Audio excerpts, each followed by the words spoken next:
Let's start with हया खान। आज हम 3 मेन ग्रामर ट्रिक्स करेंगे जो हमारी इंग्लिश इंप्रूव करेगा, मेनली उन स्टूडेंट्स के लिए जो कि अपनी इंग्लिश में ग्रिप नहीं रखते और बहुत सी चीज़ें गलत कर देते हैं।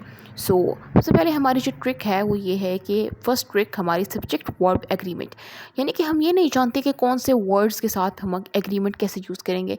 सब्जेक्ट वर्ब एग्रीमेंट का मतलब यही है कि जैसे रिश्ते करवाने वाले लोग होते हैं, हमें लड़का और लड़की यानी सब्जेक्ट लड़का वर्ब लड़की यानी हमें देखना चाहिए कि मैच भी है या नहीं, या हम ऐसे ही किसी को भी उठाकर किसी से भी शादी कर रहे हैं। यानी कि रिश्ते करने वाले को पता होता है कि हमें जो जोड़ चाहिए बिल्कुल सही चाहिए, उसी की तरह हमें जो सिंगुलर वर्ब्स हैं उनके साथ सिंगुलर और जो प्लूरल है उनके साथ प्लूरल चाहिए होता है। ही रन्स फास्ट, यहाँ पर एस आई एस का मतलब ये नहीं है कि ये प्लूरल हो गया है, बल्कि रन्स जो है वो स्पेसिफाई कर रहा है कि ही सिंगुलर। दे रन फास्ट, यानी कि आप दे के साथ रन्स नहीं लगा सकते, ये साफ जाहिर है कि वो प्लूरल है, इसकी वजह से उसका रन्स नहीं आ सकता। और वर्ड्स लाइक एवरीवन, ईच, इनके साथ भी सिंगुलर ही यूज़ होता है। उसके बाद आते हैं हमारे आर्टिकल्स, यानी कि डेफिनेट और इनडेफिनेट आर्टिकल्स।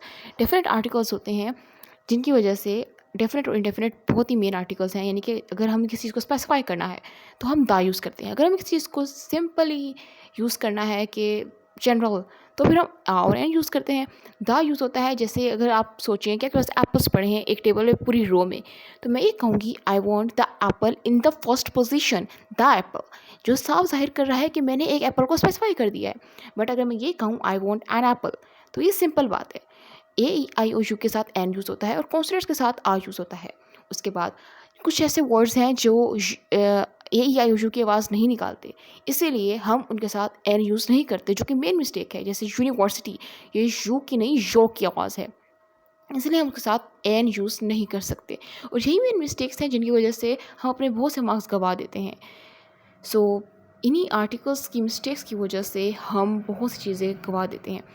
आगे हम देखते हैं टेंस, यानी कि आप देखें कि अगर इस वक्त आप बात कर रहे हैं पास्ट की, आप पास्ट में होते हुए प्रेजेंट में नहीं आ सकते, और प्रेजेंट में होते हुए पास्ट में नहीं जा सकते, और पास्ट में होते हुए फ्यूचर में नहीं जा सकते। आपके पास कोई टाइम मशीन नहीं है, तो फिर आप कैसे एक टेंस को दूसरे टेंस से मिक्स कर सकते हैं। जैसे yesterday I go to school and met my teacher, तो इसमें हमने पास्ट प्रेजेंट का कोई जोड़ नहीं रखा, इसीलिए yesterday I went to school and met my teacher. तो ये बात साफ जाहिर है कि आपको एक टेंस में एक जगह पर ही रहना चाहिए टेंस की नोयत के लिहाज से। इसीलिए अगर आपने टेंस प्रेजेंट में यूज़ किया है तो प्रेजेंट में रहें, फ्यूचर में है तो फ्यूचर में रहें। अगर हम रिकैप करते हैं तो मैंने पहले ये कहा कि आपको सब्जेक्ट वर्ब यानी कि लड़का और लड़की के बारे में पता होना चाहिए कि दोनों का मेल जोड़ सही है या नहीं, या फिर ये एवं ही कोई बहुत लंबा लड़का और बहुत छोटी लड़की का हमने जोड़ बना दिया है। आर्टिकल्स, दा जो है वो स्पेसिफाई करता है आ और एन जनरल है। उसके बाद टेंस, हमें पता होना चाहिए कि हम प्रेजेंट में हैं या फ्यूचर में हैं। मैं यही उम्मीद करती हूँ कि अगर हम इन चीज़ों को जान लेते हैं तो हम अपने ऐसे राइटिंग में लेटर में बहुत सी इंप्रूवमेंट कर सकते हैं। Thank you.